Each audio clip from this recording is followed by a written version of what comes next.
Fathers and brothers, ruling elder Matt Fender, James River Presbytery. I'm not going to repeat what a previous speaker said, except to note that 40-5 provides probably the only means of redress that a member of a church has against a presbytery.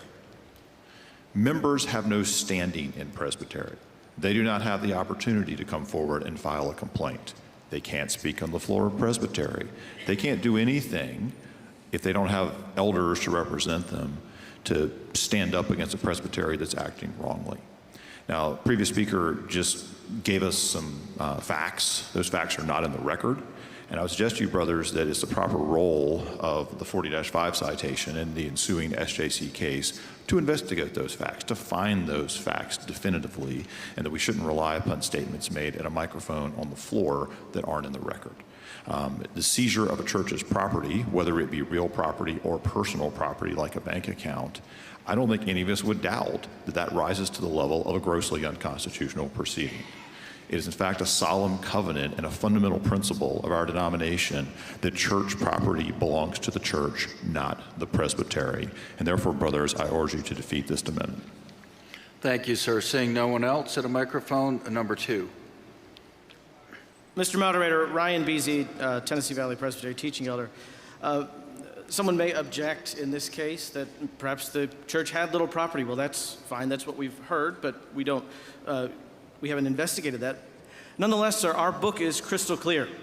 BCO 25:8, no monies or properties, absolutely whatsoever, without any qualification in the Book of Church Order, except by the free and voluntary action of the local church, can be received by the presbytery or general assembly.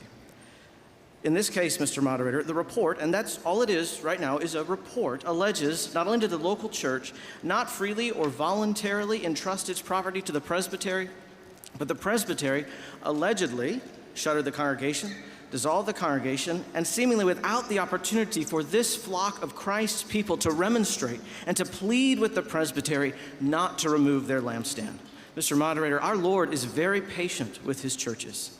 It is a grievous thing to receive a report that a presbytery of our denomination was not similarly patient for a mere 60 days. This report alleges a grossly unconstitutional action that, if true, is in defiance not only of our Constitution, but also our history and heritage as a grassroots denomination, and therefore urgently needs to be addressed by our Judicial Commission, that justice and peace may be promoted and by God's grace restored to this region of God's world. Thank you, Mr. Moderator. Thank you, sir. Microphone 2. I don't see anybody. Oh, I'm sorry, sir. For what purpose do you rise? Microphone 4. For what purpose do you rise, sir? To oppose the substitute. To oppose the substitute. Microphone 2. Against the substitute.